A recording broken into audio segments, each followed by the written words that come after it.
അസ്സലാമു അലൈക്കും വറഹ്മത്തുള്ള. കടന്നു വരുന്നത് തിങ്കളാഴ്ച രാവാണ്. ഇൻഷാ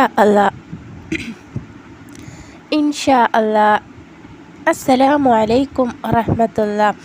കടന്നു വരുന്നത് തിങ്കളാഴ്ച രാവാണ്. ഇൻഷാ അല്ലാ. ഇന്ന് ഞാൻ നിങ്ങളുമായിട്ട് പങ്കുവെക്കുന്നത് പ്രധാനപ്പെട്ടിട്ടുള്ള ഖുർആനിലെ ഒരു ചെറിയ സൂറത്ത് ഒരു പ്രത്യേക മഖാമിലേക്ക് നേർച്ചയാക്കിക്കൊണ്ട് ഓതിയാൽ പെട്ടെന്ന് ഫലം കിട്ടുന്ന ഒരു അറിവിനെ കുറിച്ചിട്ടാണ്.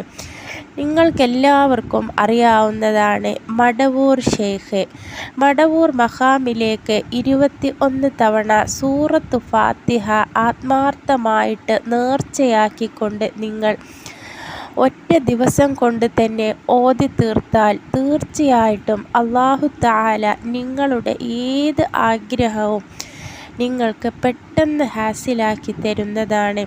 നിങ്ങൾ ശ്രദ്ധിക്കേണ്ട ഒരു കാര്യമെന്ന് പറയുന്നത് വുളൂഓടുകൂടി ഖിബിലയിലേക്ക് മുന്നിട്ടിരിക്കുക. ശേഷം ആദ്യം നിങ്ങൾ റബ്ബിനോട് നിങ്ങളുടെ മനസ്സിലുള്ള ഏത് കാര്യമാണെങ്കിലും അത് എന്തുമാവട്ടെ, ഹലാലും ഖൈറുമായിട്ടുള്ള ഒന്നാണെങ്കിൽ നിങ്ങൾ റബ്ബിനോട് ദുആ ചെയ്യുക. അതിനുശേഷം 21 ഫാത്തിഹ മടവൂർ മഖാമിലേക്ക് നേർച്ചയാക്കിക്കൊണ്ട് ഞാൻ ചൊല്ലുന്നു എന്ന നിയ്യത്തോടു കൂടി നിങ്ങളുടെ ആഗ്രഹം നിങ്ങൾ മനസ്സിൽ നിയ്യത്ത് ചെയ്തുകൊണ്ട് ആത്മാർത്ഥമായിട്ട് ഖുർആനിൽ നോക്കിക്കൊണ്ട് സൂറത്ത് ഫാത്തിഹ തജ്വീദോടുകൂടി അദബോടുകൂടി നിങ്ങൾ ഓതി തീർക്കുക. തീർച്ചയായിട്ടും നിങ്ങൾ ഓതി തീർന്നതിന് ശേഷം വീണ്ടും നിങ്ങൾ റബ്ബിനോട് കൈകൾ ഉയർത്തി ദുആ ചെയ്യുക.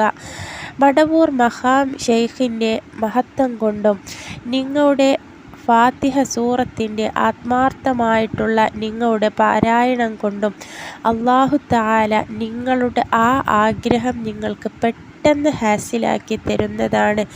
മടവൂർ മഖാമിലേക്ക് നേർച്ചയാക്കിക്കൊണ്ട് നിങ്ങൾ ഓതുന്ന ആ ഒരു ഫാത്തിഹയുടെ ഫലം കൊണ്ട് നിങ്ങളുടെ ആഗ്രഹം അത് എന്തുമാകട്ടെ പെട്ടെന്ന് നിങ്ങൾക്കത് നടന്നു കിട്ടും. ഒരുപാട് ആളുകൾക്ക് ഇങ്ങനെ ചെയ്തത് കൊണ്ട് അനുഭവം കിട്ടിയിട്ടുണ്ട്. അതിൻ്റെ അടിസ്ഥാനത്തിലാണ് ഈ ഒരു അറിവ് നിങ്ങൾക്ക് ഞാൻ പകർന്നു തരുന്നത്.